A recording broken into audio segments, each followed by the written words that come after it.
that even mean, Bowers Game Corner? Ahoy there, YouTube. I'm back again today for something a little bit different. I'm going to be doing my top 20 games of all time. Now, this has been something I've been wanting to do for a while. I'm probably going to be doing it every single year. Now, I was thinking about doing top 30, top 40, top 50, but I was like, you know what?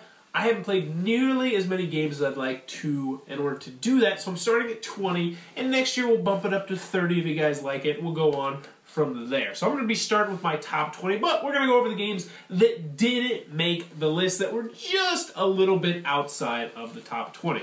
I also want to mention some games. I got a lot of great games up here. I love playing games, and some games I didn't include on the list because I haven't played them enough, or some of these games I haven't played that much. Like, I played Race for the Galaxy once, and I'm pretty sure that'd be in my top 20, but I've only played it once, so I'm not sure if it's really my cup of tea just yet to bump out a different game. So let's go over the games that didn't make the top 20. First, I got Lord of the Rings, the Reiner Knizia classic co-op game where you're going to be playing as Gandalf, or not Gandalf, you're playing as Frodo and Sam trying to get the ring to the mountain before the eye of Saruman comes at you and, you know, does whatever giant eyeballs do to people. That's a game I really did enjoy. That's just outside the top 20. Next, I have Seven Wonders, a game I really do enjoy. And one of the reasons why I like this game a lot, but I don't think it's in my top 20, is because it's not my favorite game of all time. It's not even close to that, but for 7 players, it is one of my favorite 7-player games. And a lot of the time, we'll have game night, we'll have that magical, terrible number of 7, where it's like, ah, crap, what can we play with 7? We can either split up into a group of 4 or 3, but I don't want to do that. And Seven Wonders fits the bill very well. I love the drafting mechanic. I like the game a lot, but it's not top 20 material for me personally. Granted, I haven't played with the expansions yet, which are something I really am looking forward to do. Next, I have Ticket to Ride Europe. Now, I've loved every single Ticket to Ride I've played. I've played pretty much all the major ones except for Ticket to Ride Markland, which is one I definitely want to check out. But I like Ticket to Ride Europe a lot, but not top 20 material. The last one is, of course, the classic one, Settlers of Catan.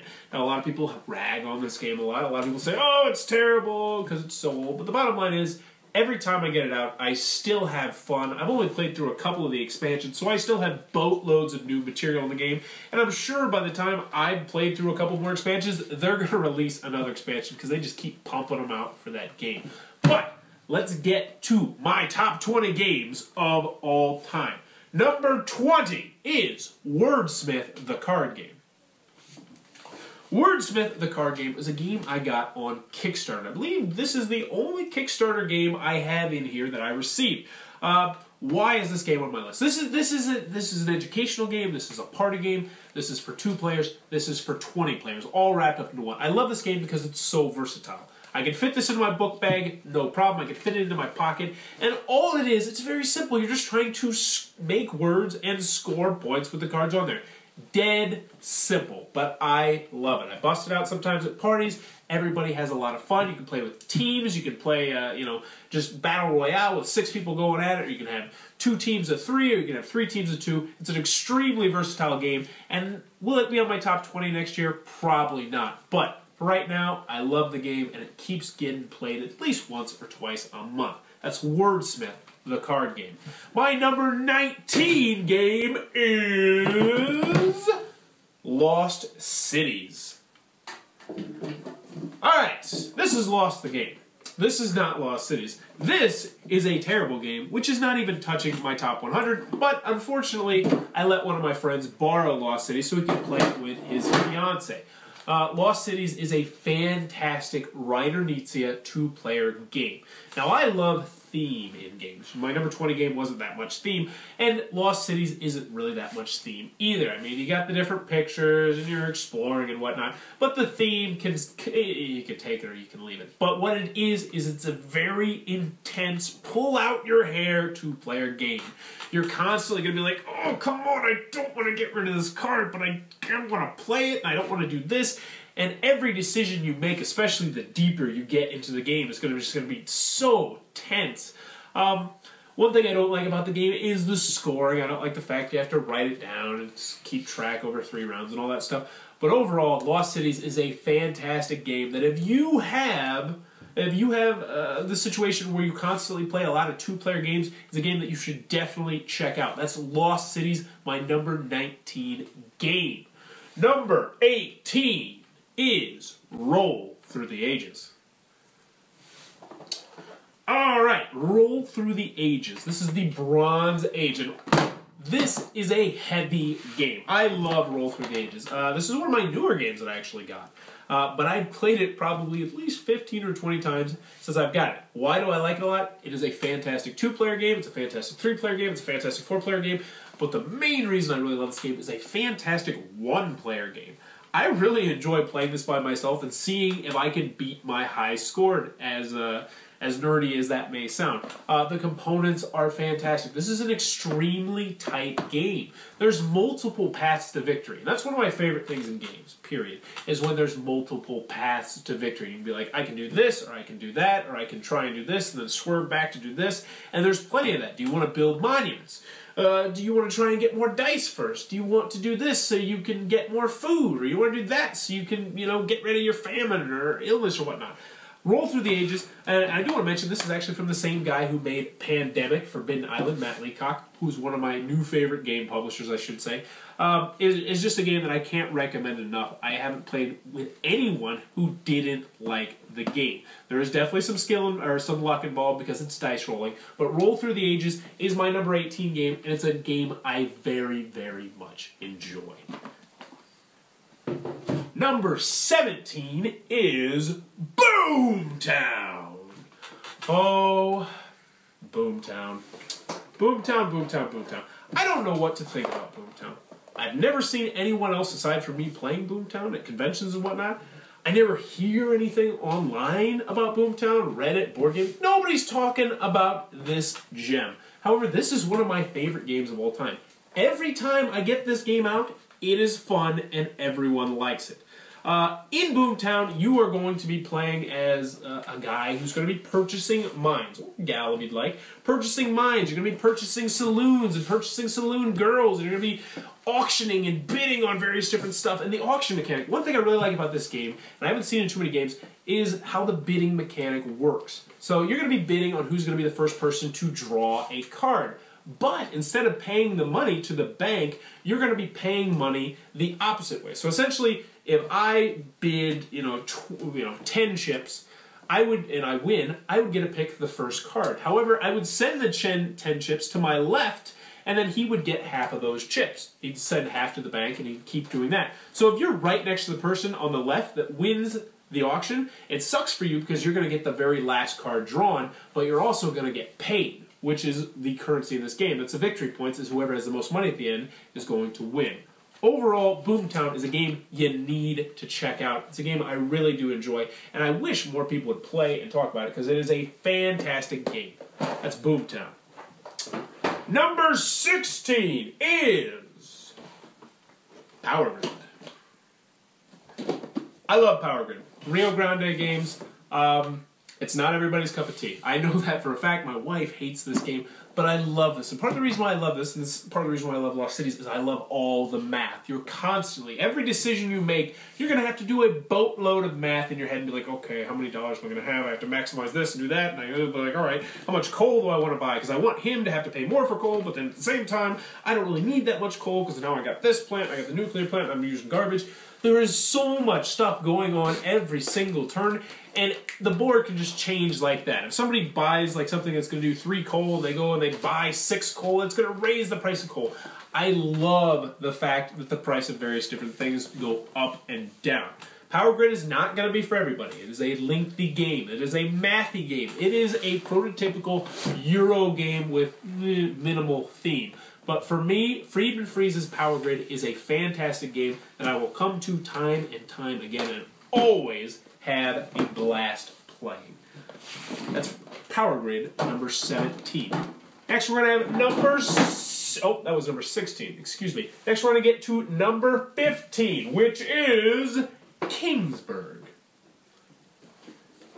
Kingsburg, number 15, a game I really do enjoy. Another dice rolling game. If you couldn't tell, I really enjoy rolling dice. And in this game, you are going to be rolling dice, taking various different spots. It's kind of like a worker placement game where you're going to be placing your dice, and they're essentially going to be workers, and you can block spots from other people, and you're going to be building a big city. But at the same time, preparing yourself for the winter, because in the wintertime, Ned Starks will tell you, the winter is coming, and bad things will happen for the winter. Demons will come, and vampires, and orcs, and all sorts of different things are going to attack your city. And if you don't have enough defense, well, then bad things are going to happen. You're going to lose cubes, you're going to lose buildings, you might lose, victory points. There's a lot of different stuff on here. It's a fantastic game. The dice in the game really do annoy me because they have rounded edges. They roll all over the freaking board, and it just makes me so mad. But that is definitely a nitpick. Kingsburg is a game I really do enjoy. It's a game that I want to get the expansion for. And it's a game that you need to check out if you like worker placement games or if you like rolling dice. That's Kingsburg from Fantasy Flight Games. Moving on to my number 14 game, Corporate America. Corporate America. I want to say that I got this game for free. I was very happy. I was actually friends on Twitter. Well, Twitter, whatever. They're not friends. They're Twitter followers. I don't know what they were. This is the guy on Twitter that made this game. Was following my Bauer Game Corner Twitter, which you should be following as well. And he's like, I like your sense of humor. I want to send you a copy of this game that just got done off the Kickstarter. And this game was just released this year. It was released at Gen Con this year. So on Kickstarter, I believe last year, early this year. And this game is all about American politics. You're like, bleh. But let me tell you, you don't have to like politics or know a darn thing about politics to enjoy this game, because at the bottom line, with politics and with this game, it's all about who can get the most money. Because you're trying to get the most money by building different companies, and by having different companies that do different things, and then by becoming president, because obviously if you have companies that are worth hundreds of $millions, then you need to become president so you can make even more money. But you're going to have to convince everybody else at the table why you should be president, and they're going to contribute to your campaign so you can become president. Once you become president, you can, make laws that will make people happy, or you can just backstab and say, you know what, I know you contributed money to my campaign, but I don't care. Stab! And you can do whatever you like because you're the freaking president and you're the boss. Corporate America was probably going to go down as one of my favorite games of 2013. I enjoy it a lot. There's a lot of humor in this game, there's a lot of negotiating in this game, and there's a lot of backstabbing in the game. Three things I really love about Corporate America. My number 14 game. Number 13 is Battlestar Galactica. Now, this is a game I unfortunately do not own. However, a member of my gaming group owns, so I get to play it pretty much about once a month. And if you have not played Battlestar Galactica, pause the video and go play it. It is outstanding. Now, I want to say I have never watched Battlestar Galactica, not one episode in my entire life, and I still absolutely adore the game. However, I've only been told that the more you know about Battlestar Galactica, the more you're going to love the game. Why do I love it? I'll be brutally honest with you. Nearly every game I have, I could set it out and explain it to someone. I still have no idea what the hell is going on in Battlestar Galactica. I'm just there for the experience. And this is one thing I love, is when a game provides an experience. And Battlestar Galactica definitely does do that. My central goal when I play Battlestar Galactica is most of the time to become the president. I don't care if I'm the janitor on the ship. That's my goal, is to become the president. But really what you're trying to do is you're trying to, jump and find Earth. I think you're trying to find Earth or something like that. And, but at the same time, everybody's working together, except everybody's not, because normally there'll be one or two Cylons, who are essentially the bad guys, who are trying to sabotage the missions that you're going on and derail your plans to get to where you're going. What is really fun about this is that you never know who the Cylons are. You have to try and figure out who the Cylons are. So you can put people in jail, or you could do various different stuff to people, and you can look at different people's cards, and there's a president, and they're an admiral, and they have huge targets on their back. Because if you're the president or the admiral, you have these crazy, awesome powers you can use, and obviously you don't want a Cylon as the president. But if you're a janitor trying to go for the presidency, then you look guilty, and it's just a lot of fun. I've gotten very angry at this game, but that's all part of the fun. The game can physically make me angry during the gameplay. They're doing something right. Battlestar Galactica is my number 13 game, the game I absolutely adore. My number 12 game is Twilight Struggle. Twilight Struggle is yet another game that I don't own, and unfortunately I don't get to play it too terribly often. Why? Because, well, my wife hates it. I played it 5-6 times. I absolutely love the game. Twilight Struggle is a game all about the Cold War. It essentially is the Cold War in the box. One person is going up as the USSR, and one person is going as America, and you are fighting. But it's not a war game. It's really all about trying to gain positioning all around the world. But the thing that really makes this game outstanding, and it is the #1 game on Board Game Geek, I do want to mention that it's the #1 game on Board Game Geek, is that everything in the game is historically accurate. Like, normally you get cards in a game and say, oh, +2 this, do this, do this, do this. Every card is an actual real-life event that happened during the Cold War. And for a history buff like me, I truly appreciate this game. This is an experience. I can't wait till my son gets older and he has his unit on the Cold War when he's, 13, 14, 15, because I'm going to bust that game out. I'll probably get it, and we're going to play it, and it's really going to come to life, because the game does bring the Cold War to life. That's Twilight Struggle, my number, I believe, 13 game, and absolutely, or my number 12 game, an absolutely outstanding game that everybody needs to try, even though it is on the lengthier side. Moving on to my number 11 game. This is the last one on my number 20 through number 11 is Porto Rico. Puerto Rico.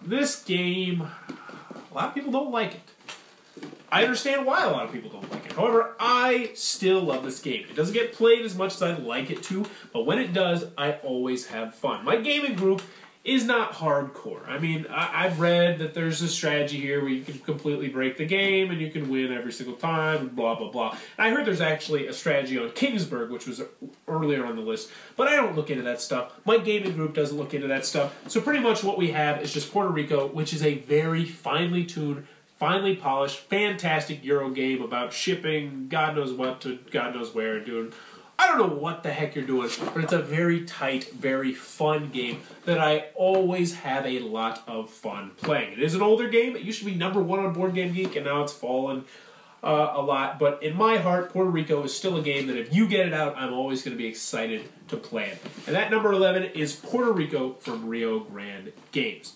Now, that was my number 20 through number 11. On my next list, I'm going to be going down from number 10 to number 1. A lot of the games are very popular games, and, well, number 1 is probably going to surprise a lot of my viewers because I've never reviewed it. I've never really mentioned it, but I'll give you a hint. It's an epic experience. But, anywho, if you enjoyed this review, please be sure to subscribe, or if you enjoyed this video, please be sure to subscribe to my channel. Thanks for your time, YouTube. That was the first half of Bauer's Game Corner Top 20 Games of All Time. For the second half, including Bauer's top game, check back at Bauer's Game Corner.